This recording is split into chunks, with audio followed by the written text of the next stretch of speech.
areas: strategy, people, and culture. And we believe that there is a hierarchy of importance of these. In fact, we think strategy is important, but we think it's the least important of these three.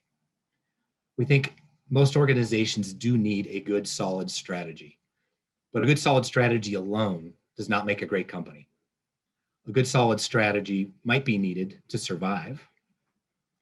So our business, I'll tell you a little bit about our business in a second. We're in copiers and printers and IT services. It's a brutally competitive industry. So we definitely need a good strategy to survive, but a great strategy alone does not make us a great company. We need a few other things. We need amazing people in our organization to drive that strategy. And not just getting great people on board, but once they're on board, getting them running in the same direction, aligning and loving what they do. And that's what we call culture. And we think the greatest thriving organizations on the planet are those that focus on the top of this pyramid on culture.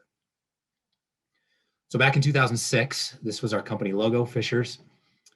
Fishers as a company we had one location in Boise, Idaho, and we embarked in a transition of Fishers to the company that we are today. Now, we have not arrived. We have so much work to do on our company. It's definitely a journey, not a destination. But over those 15 years, we definitely learned some lessons that I want to share with you today. And by the way, Fishers was a very old company. We were founded in 1936. So it was a 70-year-old company when I came in, now 85-year-old company.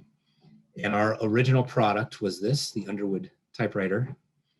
Just to show how old we are, one, that's a very old product. Two, this is in our museum in Boise, and it sits on a cart that has our phone number on it, 126. So we had that's how old we are as a company. We had a 3-digit phone number when Fishers was founded.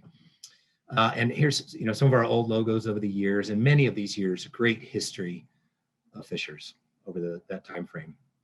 But in 2006, we were struggling a bit.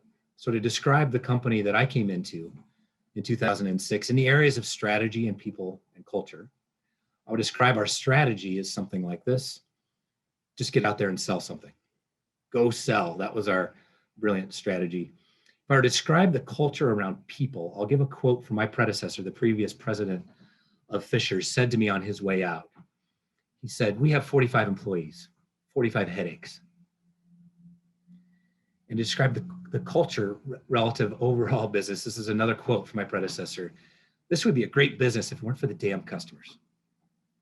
Now, you might understand as leaders the sentiment behind these comments. The more people you have in your organization, the more opportunities for headaches you have, the politics, miscommunication, drama, the things that humans bring to the table.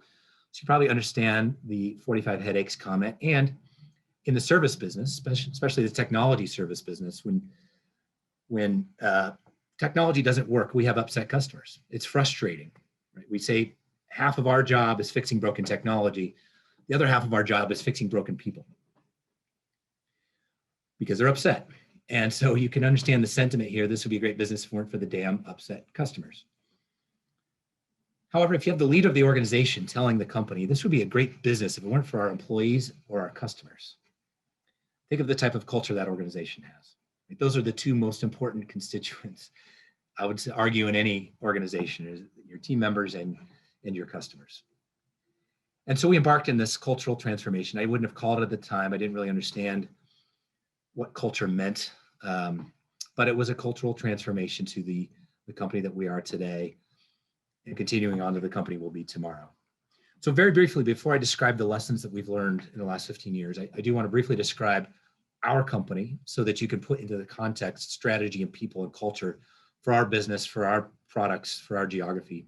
So very briefly, what Fishers is we're an office technology company. So we sell and service copiers and printers and manage print services and production print and all those things in the area of print. We sell those devices and service them. We are an IT company. So we're the outsourced IT company for clients, managing their IT environments related to that, hosted cloud telephone systems and unified communications. And finally, we have some document management software and workflow solutions. So that's our offering space. We have 11 locations in Eastern Washington, Idaho, and Montana. So these are the beautiful markets that we and our team gets to operate in here in the Northwest. We're now approaching, any day now, we'll hit 160 employees and growing. And then a few bragging slides here just to show that these lessons worked for us. We've been awarded the Inc. 5000 award 5 times as one of the fastest growing private companies in the country. Every year win industry awards. One of the largest companies in Idaho, Innovation Award, Small Business of the Year. The readers of the Idaho Business Review, just for the 5th year straight, voted us as the #1 copier company in Idaho and the #1 IT company in Idaho. And by far our most prized award here is now 13 years straight. Our employees have voted us as one of the best places to work in Idaho. And this is by far most important to us because we feel if we have happy, enthusiastic, engaged employees, that they can't help but impart a happy, enthusiastic, engaged experience on our clients. I realize there's only 12 awards there. The 2020, it doesn't quite balance on my slide there, but we did get our 13th award here recently. And we're also, of course, we're not just in Idaho, so we're seeking out the right awards to go and let our employees brag about our presence in Washington and in Montana as well. So these have worked for us, and I just want to share with you the stories and the lessons that we learned along this journey in terms of changing a company culture. So again, this is me in 2006, and I was a complete beginner, a rookie. Not only did I not know how to run a business, nor how to run a business, I didn't know our industry. I knew nothing. I was a complete beginner. And that, again, was a huge asset to us. I had a beginner's mind. I had a mind of curiosity. Now, here I am 15 years later. And so that's why I said keep a beginner's mind, is because our organization, we've got a lot of smart experts now. And we need to continue to keep that curiosity, keep that beginner's mind, keep asking why. Now, I had to ask why before because I didn't know. Why do we do it this way? Why is the process this way? Why do we drop the ball here? Why are we offering this service? So as a beginner, I had to ask those questions. And when the answer was, well, that's just the way we've always done it, or that's what we learn at the industry association meetings. Well, but why? That beginner's mind allowed us to innovate, to uncover biases that were not serving us or our clients well. So my predecessor, again, not to continue to harp on my predecessor, but it's a good contrary example to the culture that existed before us, is he did know it all. He had been in the industry for years, and he was an expert. So he had a lot of great answers of how to do things in our business. However, we felt like that was blinders to new ideas, new innovations, blinders to recognizing where the industry is going, and most importantly, understanding how our clients are changing and how their needs are changing from us. That expert mindset is blinders. And so we don't want experts. We want people who definitely know their stuff, but they have to have that beginner's mind. They have to be curious and continually ask why. It became a very important cultural transformation and characteristic of our company now. When we have new employees, our onboarding process for new employees, it's another presentation I can do of our hiring and onboarding processes. But when we do, we want to celebrate their arrival from day one and let them know, hey, we are going to kick ass together. Welcome aboard. On top of that, I personally do all of our new employee orientations. It's about a 3.5 hour time together talking about our company, our history, our culture, our strategy, our mission. It's mostly an acculturation meeting. And in that meeting, I tell every new employee, you have the best perspective of our company of anybody. You have absolutely, your 2 eyeballs are the most important in our company right now because you're coming at it from a beginner's mind, from a fresh perspective. You have not been fisherized, we call it. You have not been beaten into submission that this is somehow how we have to do things. You're coming in with this fresh perspective and you can ask those questions. Why? And you can say, have you thought about this? Have you thought about that from your previous experiences? You absolutely have the best perspective on our company because you truly are a beginner to our company. Please let us know, ask those questions, challenge us, because you're going to have lost that in 6 or 12 months from now. Culturally, you haven't, because that's still very, very important to us. But please use that fresh perspective and challenge us. In fact, in 2006, our 3 leaders and now our 3 owners of our company, we were all beginners. All of us. None of us had run companies. None of us knew our technology or our customers. And so that beginner's mind allowed us to say, hey, you guys know what we need to do, what investments we need to make, what processes we need to fix, what offerings we need to have, what offerings we need to cancel. Our employees and our customers had all those answers. And we, because we were complete beginners, our ears were wide open. And that was a huge competitive advantage to us. And our company needed to feel that, they needed to hear that, and they needed to be heard. They needed to see us make those investments and to see that change happen quickly. So they needed us to have beginner's minds, and we did. But they also needed leadership. They needed someone to stand up and say, team, this is the mountain we're climbing. Let's all go. They needed that alignment, that leadership to say, this is where we're all going. So we knew we were going in the same direction. Which brings me to the second lesson learned here, and that was to push one theme. January 9th, 2006, I stood in front of our 40-some employees and said, and I put this apron on. This is a worker's apron with the old logo. And I said, team, I work for you. You don't work for me. I work for you. I'm going to work for you. You know what we need to do. You tell me, and I will do it. And I did. And I looked around the room and I said, that's great. They have someone who's curious, someone who's willing to listen to them and go to work for them. But I saw they also needed that direction. They needed an aligning. They needed to know what mountain we were going to climb. And so I didn't know what I was doing, but I started in a enculturation process with a single message, and I made it up right there on the spot, January 9th, 2006. I said, we are going to go create extremely happy customers. We've got some happy customers. We got a lot of unhappy customers. We're going to create consistently extremely happy customers. So when we make a decision, it's going to be around creating extremely happy customers. When we make an investment, it's going to be around creating extremely happy customers. When we hire somebody, we're going to hire somebody who wants to create extremely happy customers, period. This is the one aligning force that we have that's going to carry us into the future. And it's carried us through today. This is still our one theme. And I pounded in and day out. It became this aligning force that got us rowing in the same direction as a company. Again, I got lucky. I had no idea what I was doing. But I saw a need for an aligning force, and it's something to get us rowing in the same direction. And it became extremely happy customers. And since then, I say it, we say it throughout our company dozens of times a day. Extremely happy customers, extremely happy customers, extremely happy customers. It is our theme. I was on a meeting this morning and several employees said extremely happy customers just in their own stories. It was fantastic. And one of the additional enculturation tactics that we have at Fisher's is we have a monthly company meeting. So this is from last August, just as an example. In that meeting, it's a 1-hour meeting once a month for 160 employees. So it's a very expensive meeting, and I would never change it. It's where we reinforce our culture. Of course, we talked about the things we did last month and things that's going on this month, kind of typical communication. But peppered throughout this entire hour is pounding that one theme, extremely happy customers, extremely happy customers. And I do it by interrupting myself with happy customer alerts. Happy customer alert. And then there's a story. We're so lucky in the service business that we have 30, 40, 50, sometimes 60 write-ins like this that you see today. People taking the time, in the service business, you get the bad news, but you rarely get the good, no news is good news. We're so lucky that our customers write in and day out, and they post online.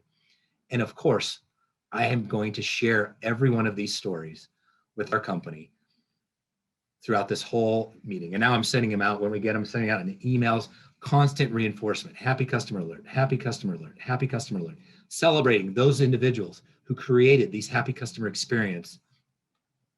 Well, there's Eastern Washington, just a little local connection here. This was my favorite. She sent in a picture of her hugging her new copier. So that is pounding the same theme over and over and over again. It became our mission statement. Make customers extremely happy with their office technology. At the core of that, extremely happy customers. And somehow I got lucky on January 9th, 2006 and blurted it out. And it became our theme that's lasted for 15 years. So we got lucky, picked a theme. So just a couple of comments on picking a theme or having a cultural theme that everybody rallies around is it obviously has to be consistent with your core values. Your team actually has to value this as number one. And hopefully it's, for us, it became our number one core value. But if you're going to pound a cultural theme in your organization, it needs to be consistent with the other values that you pound throughout your acculturation process. So I just want to say a few words about core values. Most of our organizations have core values. We have values like these: integrity, communication, respect, excellence. We put them on our website, we put them on our walls. Maybe we even talk about them frequently in our team meetings and give awards around core values. Some good practices around tying what you say you are to who you actually are. My favorite work around describing core values came from Patrick Lencioni, who's my favorite leadership author. I'm sure many of you read Patrick Lencioni, and I'm gonna talk about one of his books here in a bit. But Patrick wrote an article to the Harvard Business Review on values. He said, yeah, there are core values in organizations, but they're not necessarily what we put on our walls or what we put on our websites. The core values are the values that your team actually feel day in and day out in your organization. They're the values that are behind the decisions that they see their leaders make. The values are in what they hear their colleagues saying day in and day out. Those values are core to your organization, but they may not be what you have on your wall. They may not be what you want for your culture and your company. So Patrick suggests there are other types of values. He suggests there are permission to play values. Permission to play values are values that are very important to your organization. Very important to your organization, but aren't significant enough or differentiating enough about your culture to make the list of 4 or 5 values that you put on your wall, right? They're permission to play. They're values that you must have. You hire for them, you fire against them, but they're not differentiating enough to actually call out as a differentiating value of your organization. An example that I use at risk of offending someone who has this value in their core values, but I like to pick on honesty as a value. We absolutely need to hire for honesty, and we're going to fire for dishonesty. It's a permission to play in our organization to be honest.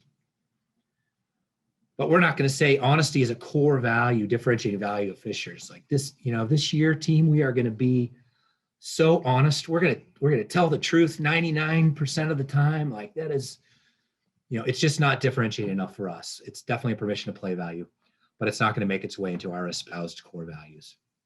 Then there are accidental values. Those are values that are in your core, but you never intended them to get there. They slipped in over the years through bad hires or perhaps through bad leadership yourself. Whatever it is, they're values that your team feels day in and day out in the core, but accidentally got there. And then there are aspirational values. And aspirational values are those values you want your company to have, your organization to have. You want them to be in your core, but they're not. They're not yet. And here's the risk. If you put aspirational values on the wall and you say, team, this is who we are. This is us at the core, and they don't feel it, and they see you make decisions inconsistent with it, or they hear conversations day in and day out inconsistent with it. You're doing more damage to say, this is who we are, and they say, no, we're not, than if you never even put them on the wall.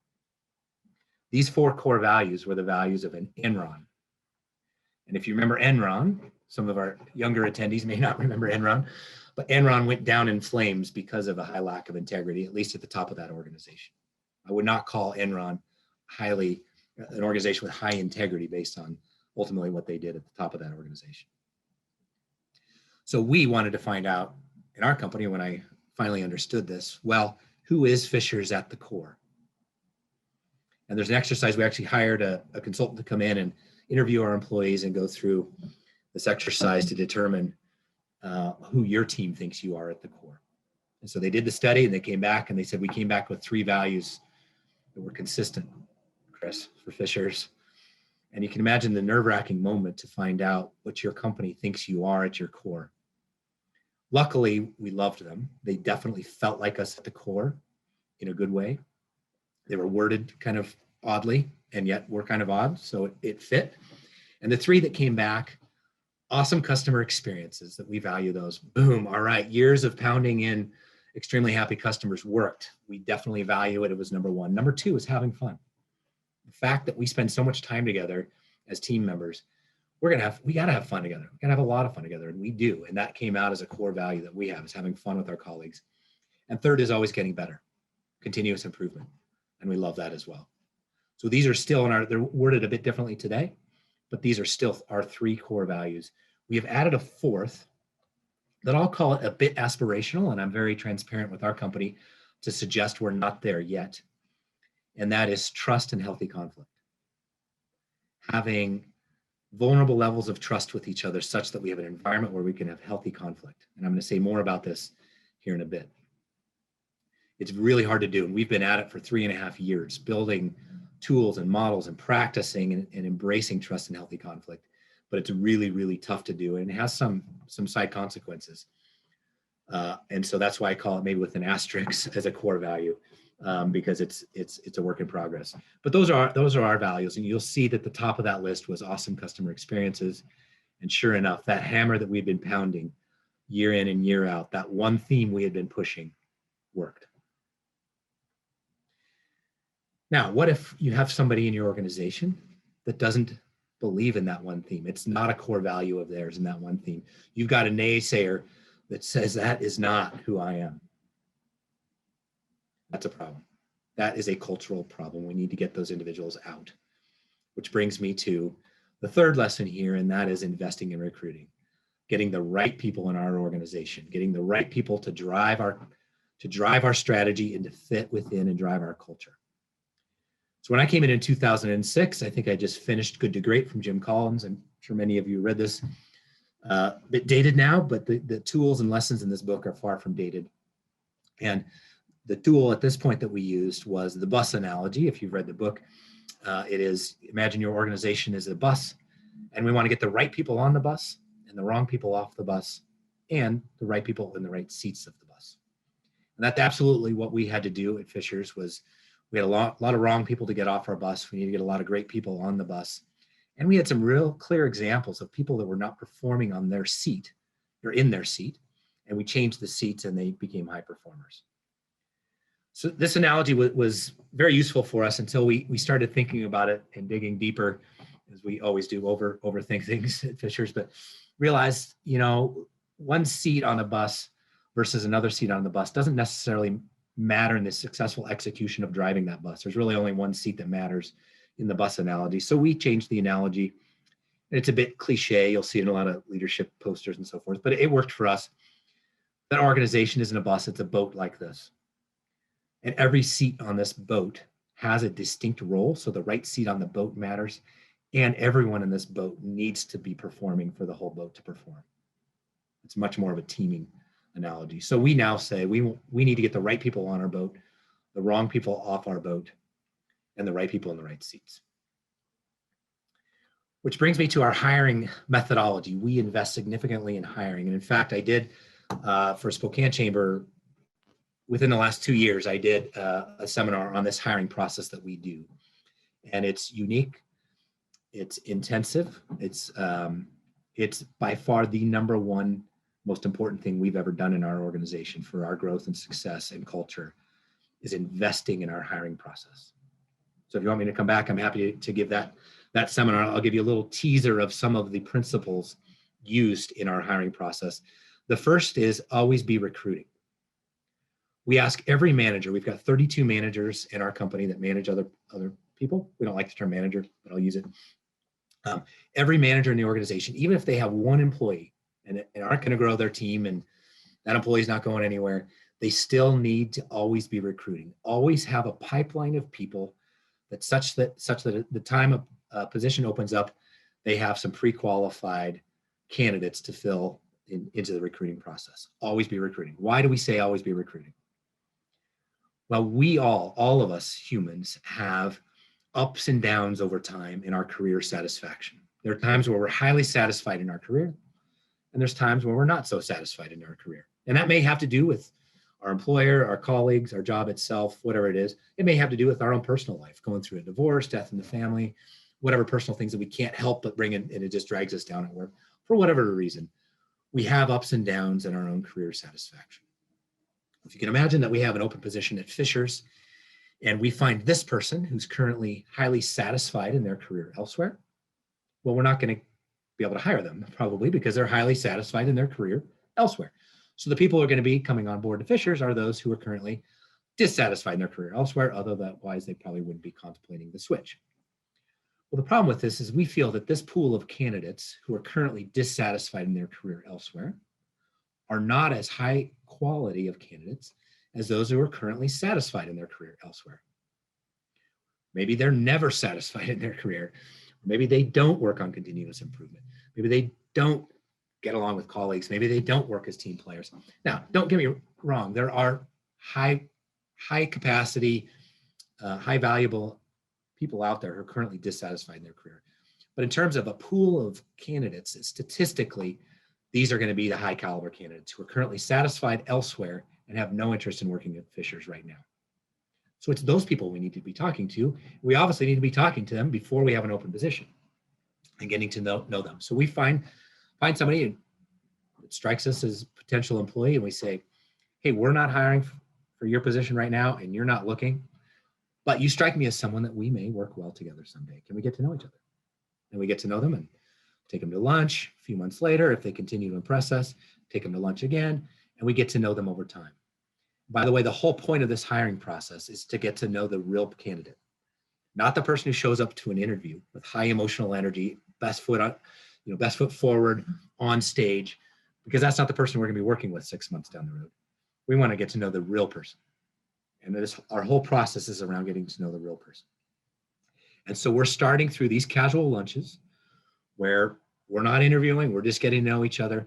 We actually get to know the real person. And if they continue to impress us, eventually, for whatever reason, most of us fall down on the job satisfaction curve and we get a great hire.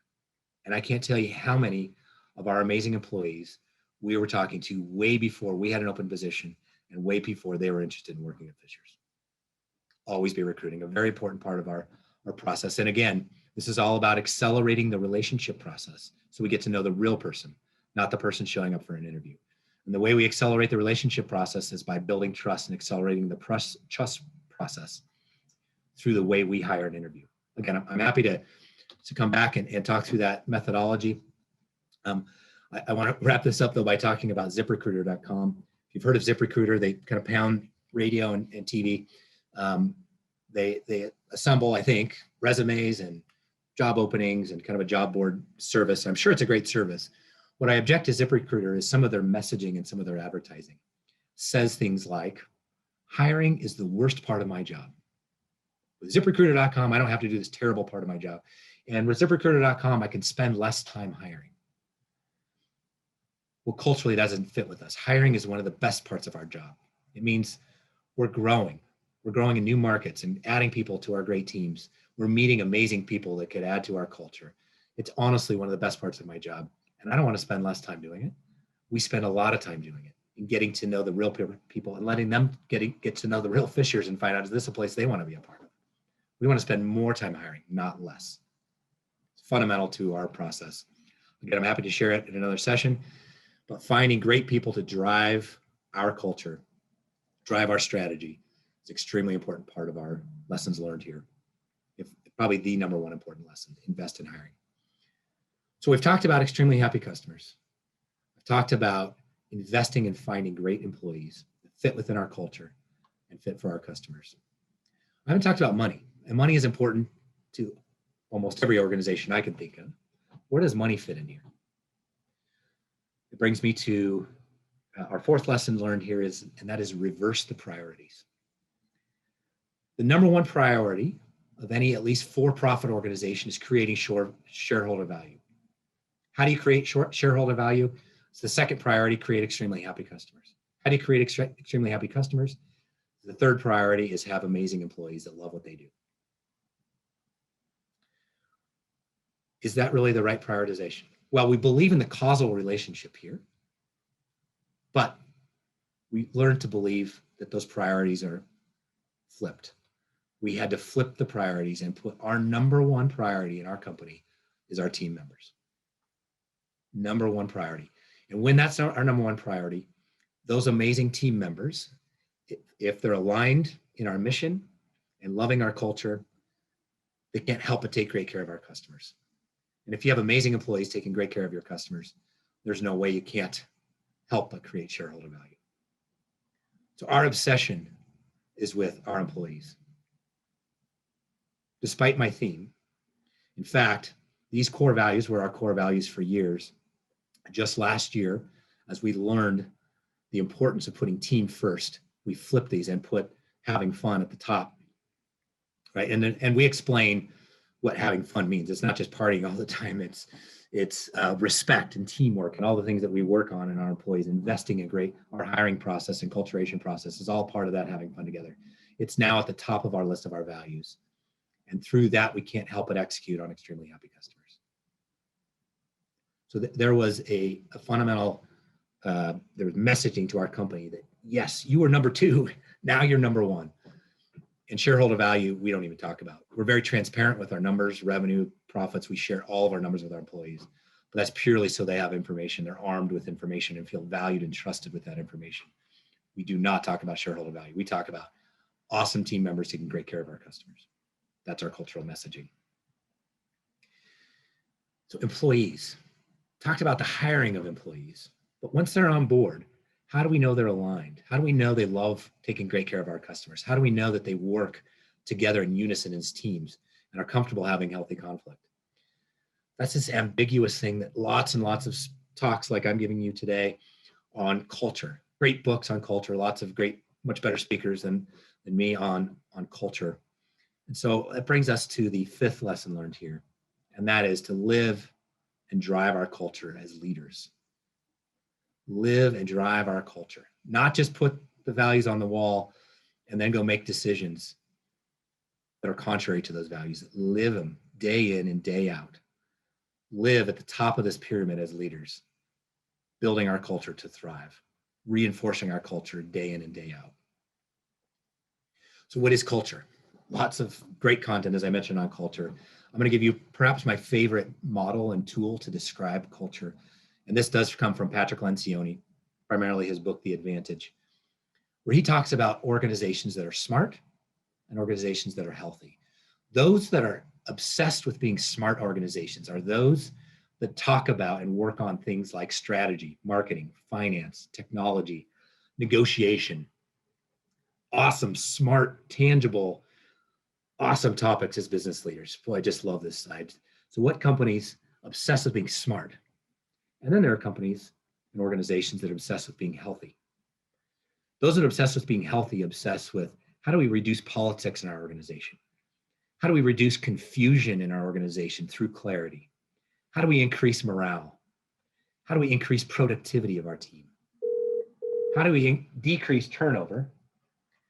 How do we decrease turnover, particularly, I can't see this part of my screen, particularly if we have the right people on our boat.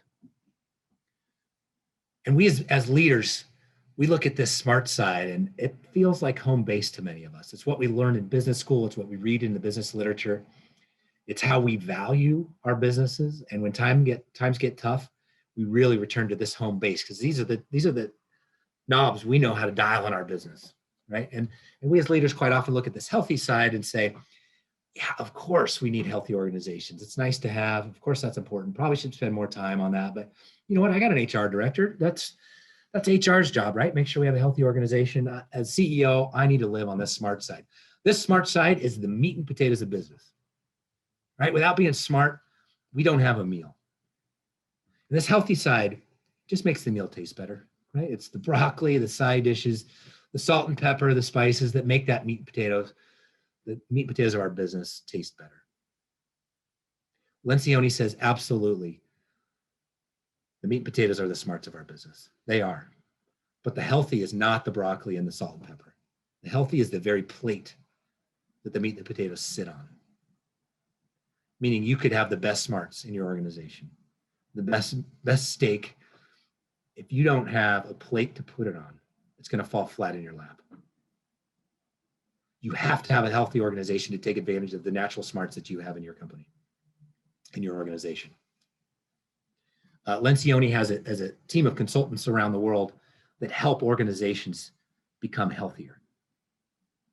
And those consultants, when they get together, they say, of the thousands of clients that we've had over the years, not one of them is not smart enough to be highly successful. Every organization has enough smarts to be successful.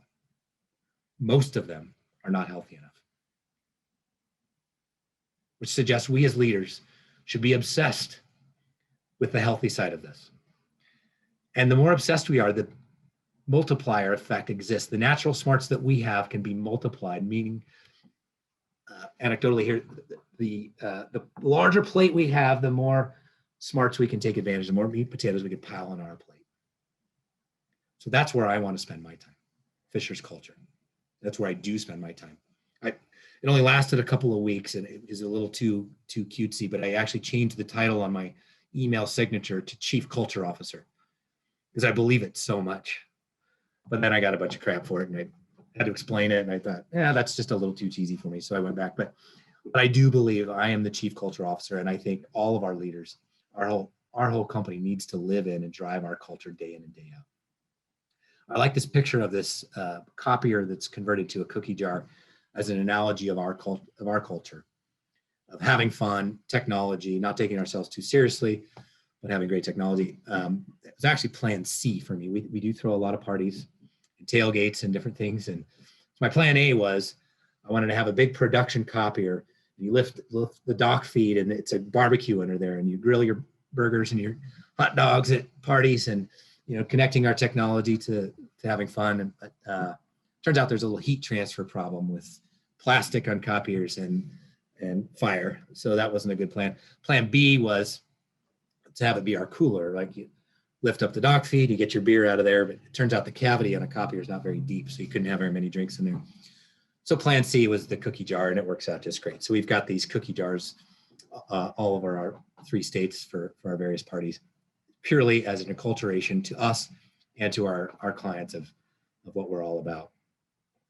When I say, hey, I'm going to go work on building culture, what does that mean? Reinforcing and building our culture. I come right back to these core values. What part of these values do I want to reinforce today? So I've talked about extremely happy customers and some of the ongoing messaging and reinforcement we do around this piece of our values. Having fun together, very important part of our culture. If you look at our walls where we have our employee photos, they're not just black or just headshots. They are pictures, selfies that our employees have sent in showing their personality, their individual personalities and the fun things that they do. This is a picture we got Fisher sunglasses one time. So some of our employees with the Fisher sunglasses. We have a lot of fun with football. This is a Boise State tailgate. This event, we give out 3,000 to 4,000 beers per game, 800 hot dogs. There's bouncers, like this massive production. So it's probably too big of a production, too much fun. But we're spreading the love now with all our new locations to the various tailgates and universities and communities that we want to be a good part of. We are always having fun. In fact, we have a party trailer to carry all of our party gear. It's all about having a great time together.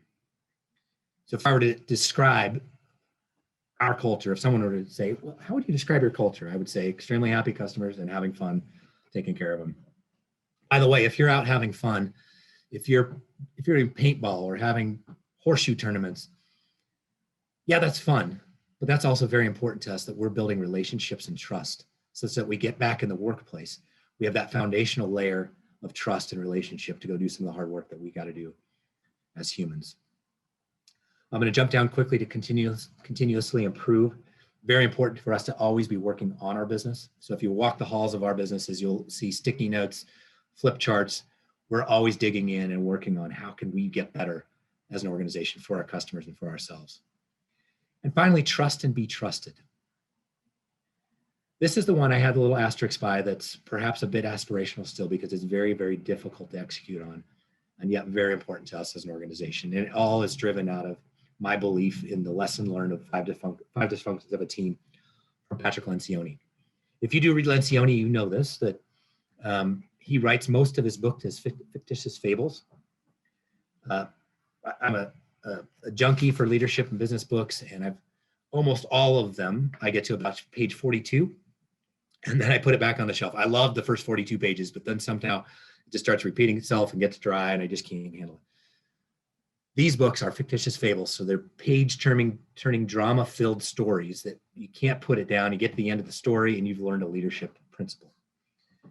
So the leadership principle, at least as I took it away from this book, is what do high-functioning teams have? They all have 5 characteristics. High-functioning teams start with this foundational layer of trust. They have to implicitly trust each other. And not just trust that they're going to tell the truth, but have vulnerable levels of trust such that it's safe to say, I'm sorry, I messed up, you disappointed me. Those kinds of conversations, that it's a safe place to have that vulnerable level of trust. And when our teams can have that vulnerable level of trust, then we can have healthy conflict. Healthy conflict is so important to us that if we can align on a goal, but completely disagree on the best way to get to that goal, that's where the magic happens. I don't want people around me who think like I do. Certainly don't want yes people saying, yes, Chris, you're CEO, let's do that. No, I want them to completely disagree with me, because through that conflict, we are going to come up with a much better path collectively to get to that end goal than any individual idea together. And if we're having healthy conflict, then we're all being heard. Our opinions are all being respected. And even though we can't take everybody's idea, everybody is on board with that because they were heard, they were respected, they contributed to the conversation. Now coming out of it, we've made a decision. We're all committed to those decisions that we make as a team. And if we're all committed to the decisions that we make as a team, we can hold each other accountable to execution of those decisions. Peer level accountability, not boss, employee accountability, peer level accountability on teams. If we have peer level accountability on teams, we are going to achieve the results of the team. So these 5 areas of high functioning teams, we go work on these. How do we create vulnerable trust in our company? We give models for healthy conflict. We have accountability systems. We work on these areas of teamwork so that we can have trust and healthy conflict. Those who agree with me are far more valuable. Those who disagree with me are far more valuable than those who agree if we are aligned on the goals. Very important cultural messaging for us. If you go in our conference rooms, we have these little signs. The first one, energy. Obviously, we want to bring positive energy to our meetings, not negative energy. Positive energy to the workplace, not negative energy. So energy is important. So we've got that reminder. And then we have this conflict meter. When we're having conflict in our meetings, we don't want weak conflict. We don't want a bunch of yes people who are just nodding, saying, yeah, okay, let's do that. And then leave the meeting like, that's never going to happen. Right? We want to voice all of our ideas in a healthy way. We don't want that conflict to feel personal attack in nature. We want them to be healthy. But we want to have conflict because we all disagree. We have different backgrounds, different experiences, different opinions. Let's surface all of that and make much better decisions and have much more innovation through sharing of diverse ideas. So these are actually in our conference rooms, and those dials actually move. We don't have somebody sitting monitoring the health of a meeting, right? But it's just messaging. It's just enculturation. This is who we are, Fishers, as a culture, and that is living in and driving our culture day in and day out. Those are the 5 lessons. We learned a lot more, and we learned made a lot of mistakes. So I get another session on the mistakes we've made. I want to return just briefly before we go into any Q&A to this concept of keep a beginner's mind. So I'm now 15 years into this thing, and we've got 30 plus year employees that are fantastic, that have curiosity. We need to keep that as we get better at our jobs, as Fishers gets better at serving our customers, we still need that curiosity. We still need to ask why. Is there a better way? How are our clients changing such that we need to change for them? That curiosity is very, very, very important to us. So how do we keep it as we become more experts? Well, 1, enculturation, messaging. 2, I'll just give you a couple of tools that I use. 1 is, and this is my favorite meeting. I highly recommend this meeting to any organization. The questions will change, but traditionally I've brought in about 8 employees cross-functionally. So a couple of copier technicians, a couple of IT engineers, a couple of salespeople, a couple of admin, finance, cross-functional team. We sit for 90 minutes and we answer these 4 questions. The first question is, what do we do at Fishers that you want to make sure we never lose that make our customers extremely happy? There's that one theme again, right? So it's pounding a theme, extremely happy customers. But what do we do at Fishers that makes our customers extremely happy? The second question, what if we changed it about Fishers would make our customers even happier? Improvement areas. Then the same two questions, except about us as employees.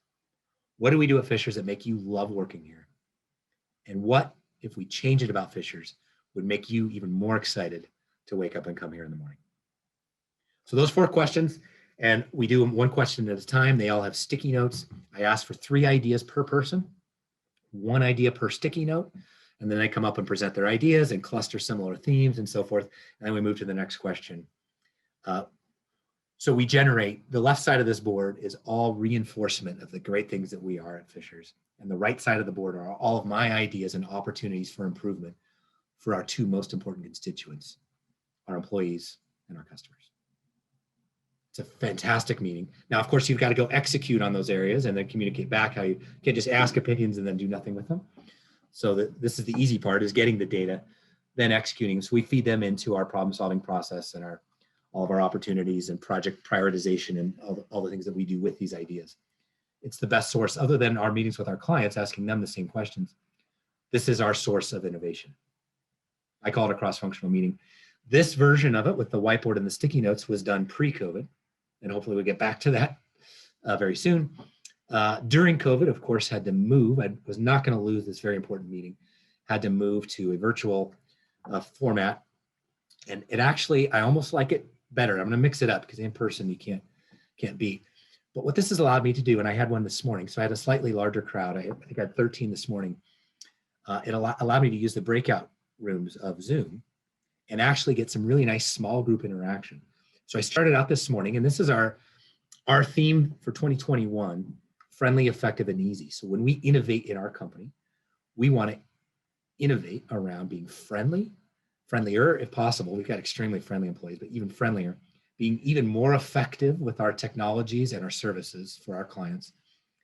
And finally, being very easy to do business with. If you do business with an IT company or a copier company, it's traditionally not easy. So we really want to innovate around being easy to do business with. So I reminded them of these initiatives this year and suggested I'm changing the questions up a little bit to embrace on easy. So each month I change the questions to be whatever I'm feeling and want feedback on. So the first question is the same, just this morning. What do we want to keep doing to make our customers extremely happy? And then now here's the easy question. How could Fishers be even easier to do business with for our customers? Then our 2 employee questions. What do we do that make you love working here? And finally, how could we make your job easier? Right, so it took the easy theme. So my point here is adjusting the questions for whatever you as a leader are looking for feedback on. And then I did those breakout rooms. So this is a breakout room just this morning, breakout room 1, mixed it up, breakout room 2, 3, and 4. And so the kind of smaller group of 3 to 4 folks is a really cool interaction of those teams. So cross-functional meeting is one tool that we use to keep our beginner's mind and keep continuous improvement at the forefront.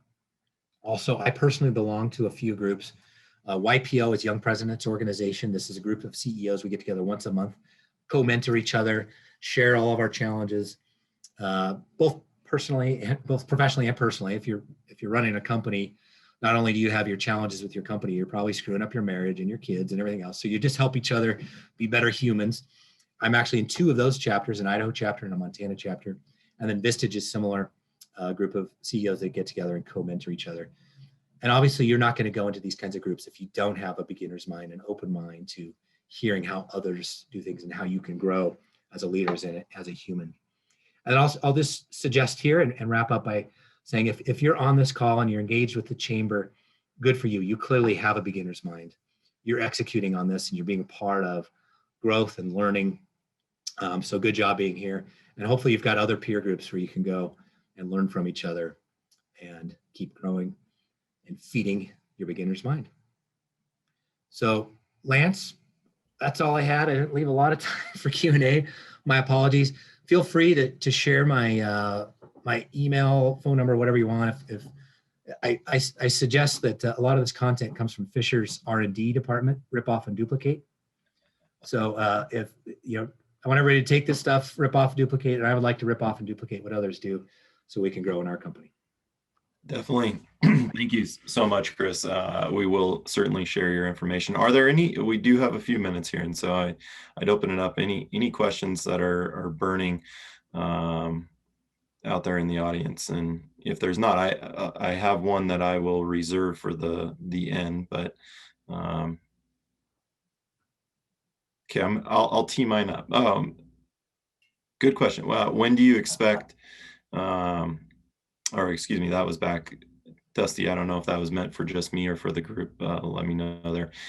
Chris, I'm curious on the front of the trust, and you say that it was, it's the hardest piece to build, and having the healthy conflict.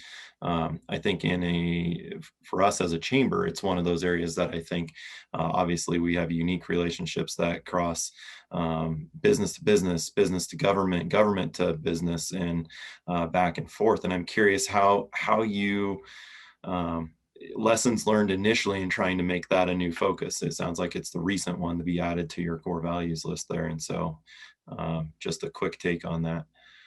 Yeah, I'll just give you an example of one of the tools we rolled out to help with healthy conflict. And that is, if you have conflict with somebody, there's 5 ways you can deal with it. 1, you can do nothing. 2, you can pair, which is go talk behind their back to somebody else that you do trust. 3 is you can go tell their boss. 4, you can go to them directly and have that healthy conflict, or have that conflict. Or 5, you can do it in a team setting amongst a team. You can have that conflict. We say the first 3 we want to get out of our organization. Doing nothing does not build trust. Talking behind someone's back not only tears down trust with that person if they find out you did it, but also the person that you're complaining to says, well, if he's willing to talk behind her back, is he willing to talk behind my back? So you're actually tearing down trust with this trusted colleague that you went to. Going to a boss, they all tear down trust. So I rolled that model out and we practiced it. And they said, it's a beautiful model, Chris, but if I don't actually trust somebody and I need to have conflict with them, what do I do? Because I can't do nothing. I don't trust them. I can't go have one-on-one. Like, I'm left without anything. So there's some nuances we call it pairing with a plan. Pairing with a plan is, okay, you do talk behind their back, but you do it in a sincere way. Say at the end of this, we're going to have a plan to go help this person and actually have this conflict. Maybe it's facilitated by somebody else, whatever. So kind of working through these nuances. That's the hard part that I'm talking about. I read Crucial Conversations and introduced that to the organization as a tool for having conflict when maybe you don't have trust or emotions are likely to get high in that conflict. I've since rolled out a new model that we call our issue clearing model.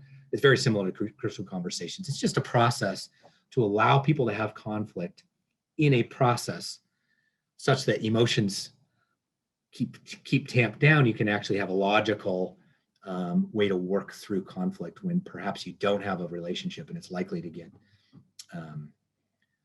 emotional in some way. So providing tools and then just having open dialogue, like, how's it going? How are we practicing the tools on innocent, maybe even fictitious little stories, so you get good at using these tools of having healthy conflict.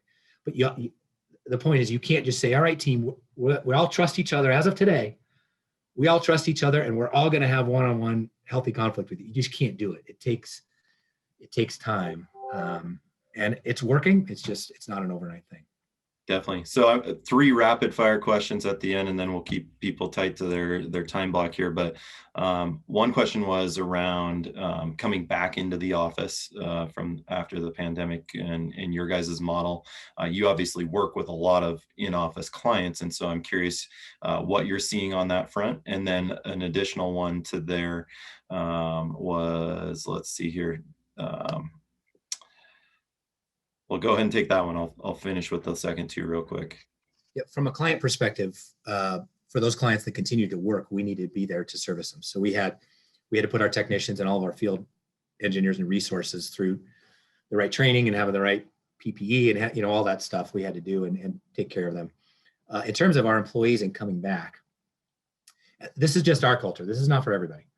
But I believe in human interaction. Like doing this seminar today is just killing me. Like, you can't hear laughter or disappointment, or you get a few faces here and there. But we've started having meetings again in person, and you get the whiteboard, and you can see all the nonverbal, and it's just way more powerful.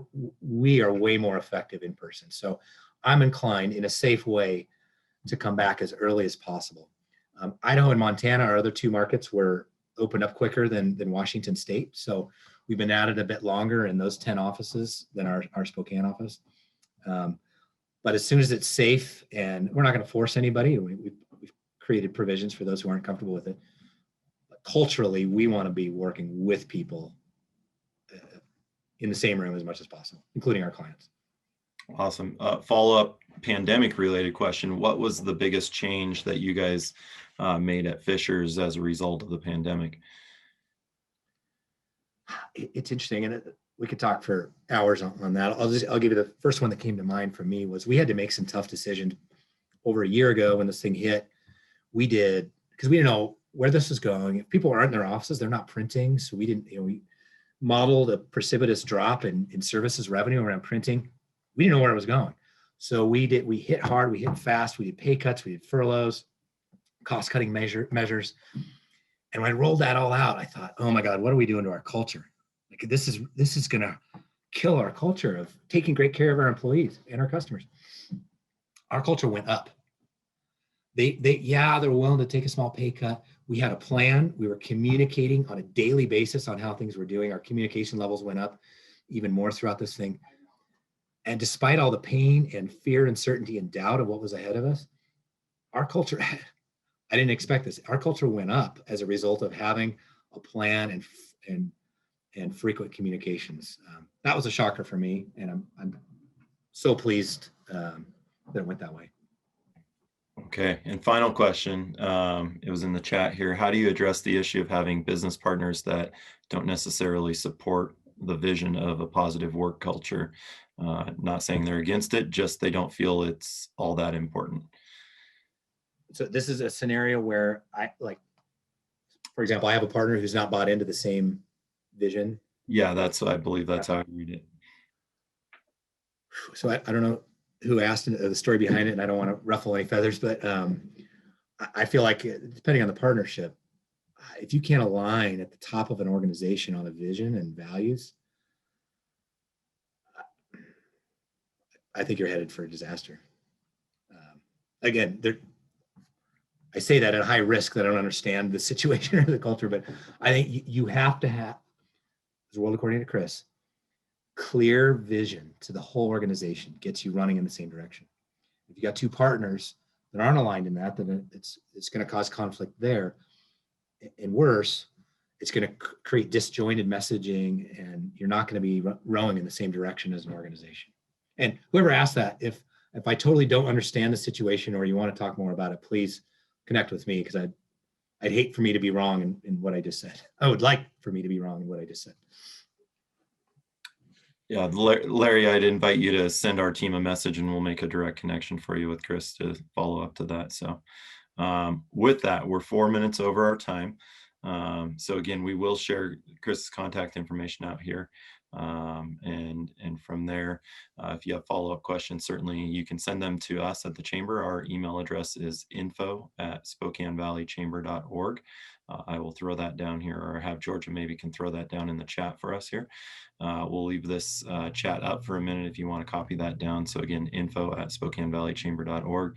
I want to thank Chris for his time and sharing of this thought process. I know he's mentioned a couple other topics that we've discussed teeing up for future presentations, and judging by the interest, we will certainly look to bring those forward to the group here.